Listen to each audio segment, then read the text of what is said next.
A gente estava conversando no intervalo aqui sobre trocar a farda do PM. A pergunta Quem não diria, cai muito bem, né, Paulo? Quem diria? O secretário trocar a farda do PM. Imagine Mas só não a é cena. isso que o Abdala quis dizer. Imagine Ele a quis cena, dizer o secretário se vai trocando a mudar o uniforme da PM, que afinal de contas está azul. Não é azul, está cinza. Tá cinza. Parecendo muito a PM de São Paulo e o pessoal não está gostando nada disso. Já foi azulão. Veja bem, Já veja foi bem. azulão. Eles Pessoal, querem azul petróleo. o que a sociedade tem que entender é que existe uma necessidade de comunicação visual das forças policiais para com o cidadão. De forma que o cidadão olha e identifica aquela pessoa que está ali como um policial. O azulão seja não militar, justificava, não? Enfim, não, a questão não é se o azulão justificava ou não, e a questão do fardamento e de identificação visual não é uma questão de gosto, porque se partir por aí, nós vamos ter inúmeras opiniões divergentes, um vai querer colocar não é um desfile de adorno aqui, outro aqui, enfim. O que acontece é o seguinte... Eu não consigo entender o seguinte, o policial tem tanta coisa para reclamar, e eles vão reclamar logo da farda, porque não é bonita, não é legal. O que acontece, Abdala, responder aí, Faustão. Terminando, responder essa pergunta. Você está de brincadeira. Responder essa pergunta. O que acontece é o seguinte, o governador Pedro Táxi já manteve alguns contatos, nós já estamos recebendo um layout num padrão internacional de polícia. Isso tanto para as viaturas, e já adianto já a toda a população que não haverá símbolo de governo nas viaturas.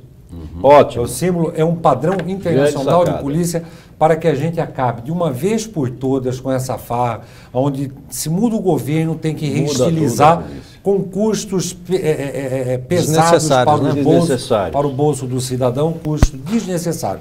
Então o que acontece? Nós já estamos desenvolvendo através de um layout de um padrão internacional de polícia para as viaturas e depois encaminharemos à Assembleia Legislativa o projeto de lei para que este seja o padrão e para que esteja, por incrível que pareça, a gente ainda tem que fazer isso, colocar de forma expressa a proibição de se colocar símbolo de governo em viaturas, seja mas é que policiais, tá. Nós temos as viaturas que estão na polícia hoje, tanto civil quanto militar, são todas alugadas.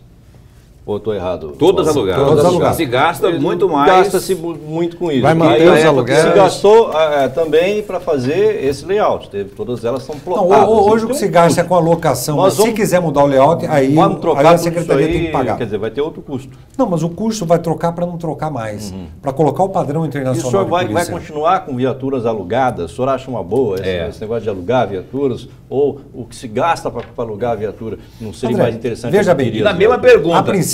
E na mesma pergunta. Deixa o homem falar, não, Faustão. vou aproveitar a mesma pergunta.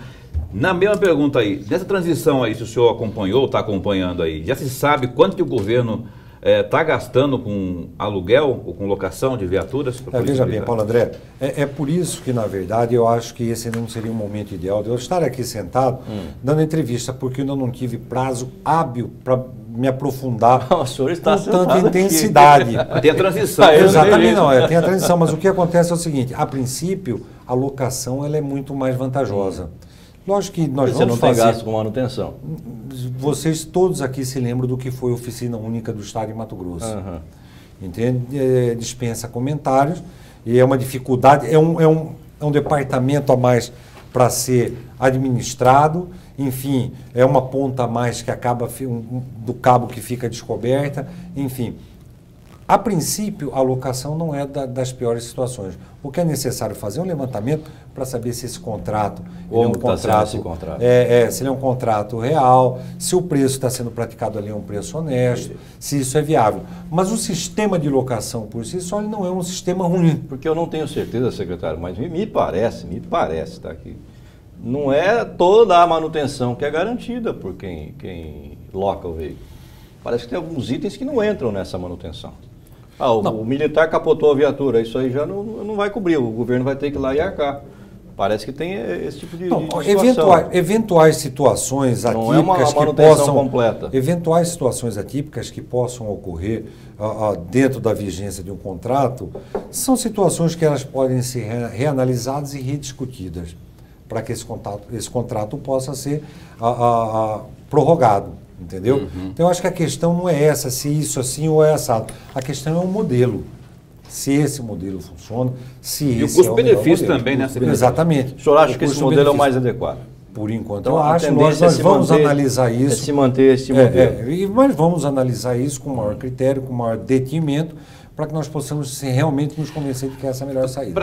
Eu preciso, se eu puder mudar de assunto. Muda, Paulo Verde. Aliás, na abertura do programa, o André colocou um vídeo falando que é famoso por isso, o Mauro Zac famoso por isso, famoso por aquilo, só que não colocou que ele é o terror da insônia do João Emanuel. Só falamos que ele é fama de justiceiro. Ninguém falou que ele é terror de nada.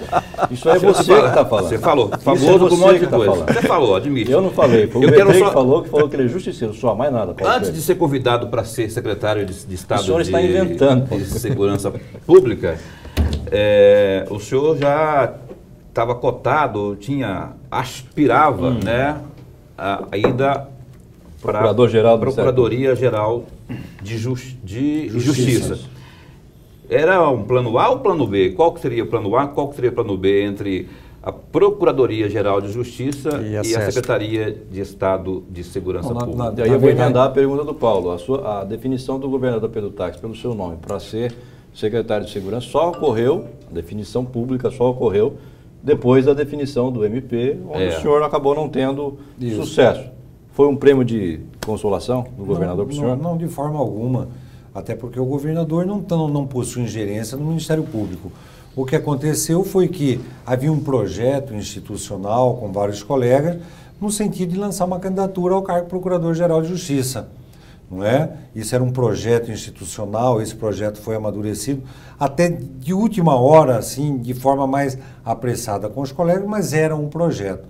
Se antes não havia qualquer convite, até por em razão do governador Pedro Táxi, pela obviedade da situação, uma vez que eu era candidato a procurador-geral, não havia qualquer cabimento em ele me chamar para conversar para assumir uma Secretaria de Segurança Pública. É óbvio que ele tinha que aguardar a definição da eleição, porque se fosse eu o mais votado, com certeza eu não poderia assumir o convite para assumir a Secretaria de Segurança Pública, porque não haveria senso nem lógica nisso. Então o projeto era a candidatura, o governador esperou que aquele processo eleitoral se encerrasse. Tivesse um desfecho. Quer dizer, com o desfecho no dia 10, uma vez que eu não figurei na lista tríplice, eu estaria livre para trabalhar. Como ele já havia pensado, e eu acho que ele tinha uma confiança no meu nome, em razão de me conhecer, em razão de saber que a gente pensa em termos de segurança, em muitos pontos o nosso pensamento se alinha, então ele fez o convite. Então uma coisa não tem absolutamente nenhuma relação com outra. Essa afinidade do senhor com o Pedro Táxi, ela foi afunilada mais na época do Arca de Noé. 2002. A Arca de Noé pode ter sido um marco, Paulo, mas a afinidade não ocorre, não se desenvolve por um fato isolado ou por outro. Ela se desenvolve um conjunto de fatores. Com uma convivência baseada no respeito, baseada na confiança, na lealdade. Admiração recíproca. Admiração recíproca. E no relacionamento humano é um dos únicos campos onde os opostos não se atraem. Todos nós sabemos que no relacionamento humano, as pessoas que possuem identidade de princípios, identidade de caráter, de pensamento, elas procuram se aproximar uma das outras, né? Eu queria saber do senhor o seguinte, o André tocou na questão do Ministério Público, e o atual procurador ele pode ser reconduzido, já que teve maioria, não necessariamente porque a lista tríplice, né, e fica a cargo do governador Pedro Táxi essa nova nomeação. O senhor teve um trabalho de investigação, inclusive ofereceu até uma ação civil pública contra o atual procurador. Como que foi essa situação? Ela já se resolveu? Eu estou falando assim, esse trabalho que foi feito. Esse trabalho que foi feito, da ação que foi proposta? Isso. Atual procurador? Só para... Paulo Prado. Não, isso foi por ocasião da minha passagem, pela minha estada no núcleo do patrimônio público. Eu instruí um inquérito civil público. Ao final desse inquérito eu entendia que era o caso de propor a ação. Essa ação foi proposta. Na ausência do juiz Bertolucci, que era o titular, assumiu o juiz Seror como substituto, ele extinguiu a ação. O colega recorreu dessa ação e me parece, porque eu não acompanho, a minha obrigação é propor, depois subiu para o Tribunal de Justiça, me parece que o Tribunal de Justiça manteve o arquivamento da ação, coisa assim. Essas são questões que acontecem. O Ministério Público é isso mesmo. O promotor de justiça tem essa independência funcional para atuar, para agir da forma como ele entende. Desde que baseado em provas, ele pode agir e deve agir nesse sentido. Isso daí, de forma alguma, desautoriza o atual procurador-geral, Dr. Paulo Prado, a participar de um processo eleitoral ou de figurar numa lista tríplice. Ô, secretário, já que tocaram no assunto do Ministério Público, eu quero puxar uma outra situação, onde o senhor também atuou, que foi no chamado escândalo dos maquinários, Paulo Coelho. Blairo Maggi, era Blairo Maggi. Era Blairo Maggi. Finalzinho do governo Blairo Maggi, transição para o Silval. E aí, hein? O senhor assumindo a Secretaria de Segurança. Cadê o dinheiro que estava lá? Cadê o dinheiro que estava lá, Paulo Coelho? Essas ações estão propostas, estão tramitando na Vara Especializada da Ação Civil Pública e da Ação Popular. Eu acredito que dentro em breve nós já teremos um desfecho judicial dessas ações, não só a questão dos maquinários, também como a ação que foi proposta por enriquecimento ilícito em desfavor do então secretário Wilson Marchetti. Esse patrimônio está indisponibilizado pela Justiça. Só o Wilson Marchetti que acabou pagando o pato? Não. A ação foi proposta contra o Wilson Marchetti. Segundo as más línguas, inclusive com a vida, né, Paulo? Porque o Wilson Marchetti acabou sendo assassinado e tem muita gente que não acredita naquela história que contaram que foi um crime sexual. Eu, particularmente, não acredito. O senhor acredita nisso? Olha, eu não acompanhei a instrução do inquérito policial, eu não acompanhei, então eu não tenho elementos para poder apontar se foi uma coisa ou se foi outra coisa.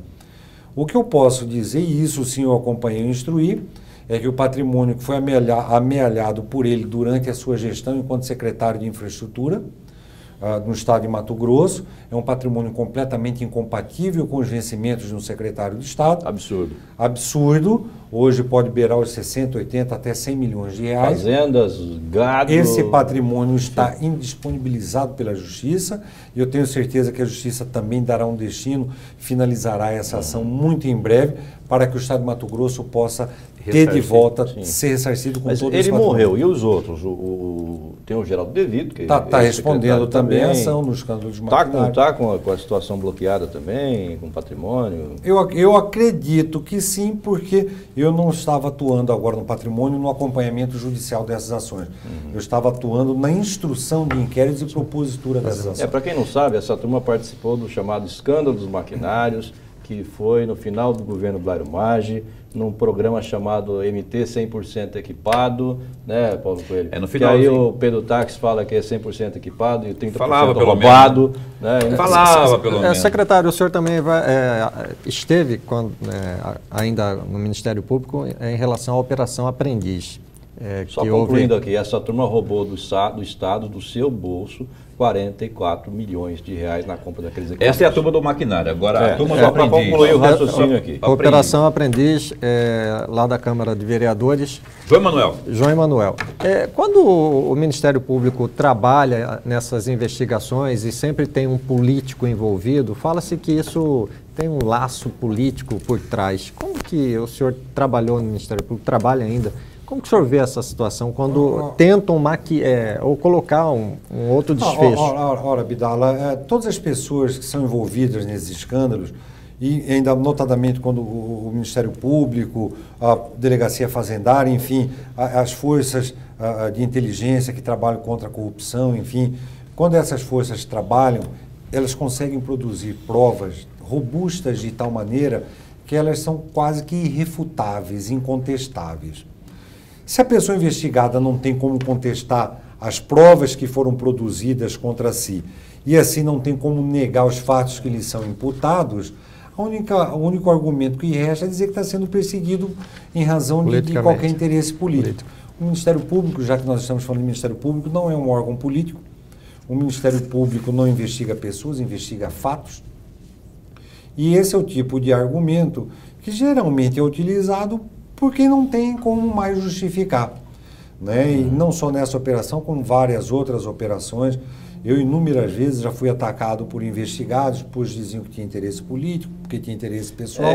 Enfim, vários interesses, mas evitavam enfrentar a questão principal, que é a prova robusta que foi produzida. E quando se trata de produzir prova em crimes de corrupção onde o que está em jogo é o patrimônio da sociedade, é o dinheiro que falta na escola, é o dinheiro que falta na segurança, é o dinheiro que falta no pronto-socorro, nós não podemos medir e muito menos arrefecer o nosso ímpeto em razão desse tipo de argumento. O senhor tocou num ponto importante, eu quero tocar no... Nosso tempo está acabando.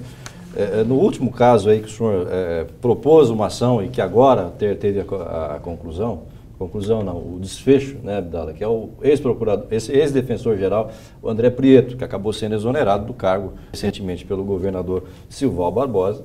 Ele disse que o senhor, quando propôs a ação em 2012, que o Prieto andou, né, fazendo compra irregular de combustível, viagem, viatura, enfim, meteu a mão, vamos falar a verdade aqui. E aí ele disse que o senhor é midiático e ele chamou o senhor de escorpião e disse que ia processá-lo. Ele processou o senhor? Esse é outro que sonha com o senhor todo dia. Chamar de escorpião quer dizer venenoso. Ele, João Emanuel, tem uma galera aí. O senhor já foi ameaçado? Justamente esse ponto que o senhor está falando, né? Ele processou, ameaçou, fez alguma coisa contra o senhor até hoje? O senhor teve no GAECO, o senhor, em algum momento desse trabalho que o senhor fez, aproveitando na sequência, já sofreu alguma ameaça? Já houve alguma situação? Já ocorreram algumas situações, mas nós temos a exata medida da importância do nosso trabalho, da responsabilidade com que nós desenvolvemos o nosso trabalho. Se eu for me importar com o que fala eventuais investigados, eu não faço mais nada. O que o senhor diria para o Prieto hoje? Pode falar, olha para aquela câmera ali e fala com ele. O que eu diria para o Prieto hoje é o que a Justiça já está dizendo. Se ele perdeu o cargo dele, foi em razão do julgamento ocorrido dentro da Defensoria Pública pelos seus pares. Eu produzi as provas dentro de um quadro de completa isenção e responsabilidade, provas robustas que já foram encaminhadas à Justiça e que estão sendo apreciadas à Justiça. E para o João Emanuel? Então, se forem, tanto um como o outro, se forem inocentes, a Justiça vai dizer se são inocentes, se não são. Quer dizer, eu não sou um instrumento de acusação pela acusação. O que eu faço é levar ao conhecimento do juízo, conforme a Constituição determina, a nossa lei, a penal, nosso Código de Processo Penal, o que eu faço é a produção de um conjunto probatório que seja robusto, que seja firme, e a apresentação disso perante o Poder Judiciário, que é quem vai julgar. Decidir que vai Eu decidir. não julgo. Não, o nosso tempo está assim, no limite, mas me responda rapidão essa pergunta. Quem vai sentar na cadeira de secretário? O promotor de justiça ou o cidadão Mauro Zac? Eu acho que um pouco de um pouco de outro nós não podemos, nós somos a bagagem cultural, de educação e das experiências que nós vamos arrecadando durante toda a nossa vida. Então quem vai sentar é um pouco do promotor, é um pouco do cidadão, mas principalmente alguém que está comprometido e focado com o interesse da sociedade, alguém que sabe medir muito bem e ponderar que o objetivo do Estado é garantir a segurança do cidadão. Essa é a responsabilidade do Estado, garantir a segurança do cidadão para que o cidadão possa caminhar nas ruas de forma tranquila e não amedrontado. Garantir que as polícias sejam respeitadas, que o policial seja militar, seja civil, delegado, tenha a autoridade necessária para poder desempenhar o nosso projeto de segurança pública. O policial tem que ser respeitado, a autoridade da polícia tem que ser respeitada. O Estado não é um Estado bandido, o Estado não é um Estado que descumpre as leis. O Estado de Mato Grosso, e o que nós queremos imprimir é um respeito à autoridade, visando sempre o bem-estar do cidadão. Em primeiro lugar, o Estado de Mato Grosso, e essa é a tônica do governador, é defender os interesses da nossa sociedade. Nós não podemos permitir que a nossa sociedade permaneça e continue vivendo sob o manto do medo. Então, nesse viés, nós vamos defender, sim, e proteger, e sempre, em primeiro lugar, os interesses da sociedade. Vamos valorizar as polícias, vamos valorizar os policiais, para que eles possam desempenhar o seu papel em sua plenitude, e nós vamos dar uma atenção especial ao criminoso. 1 bilhão e quanto vai ser o orçamento do senhor em 2015? 1 bilhão e 400, Márcio tinha me dito, 1 bilhão e 400, parece. Mais ou menos 1 bilhão e 400. É pouco, é muito? Como é que é? Você considera isso? Não, essa seria a primeira parcela, não é isso? É pouco. Promotor Mauro Zac. É pouco, então. Além de promotor, vou ter que fazer milagre também. Márcia Matos, por favor, traga um presente aí para o promotor. Futuro secretário. O senhor coloque no seu gabinete para sempre. Obrigado, a caneca aqui. Uma caneca. Obrigado. Secretário, obrigado pela sua participação. Obrigado, André. Boa sorte. Boa sorte. Obrigado. Tá? E que o senhor consiga, o Estado não é bandido, Boa sorte lá. mas espero que Obrigado. o senhor consiga acabar com os bandidos que se locupletam do Estado. Eu acho que Paulo Coelho, obrigado. Abraço, tudo de bom. Abdala, valeu.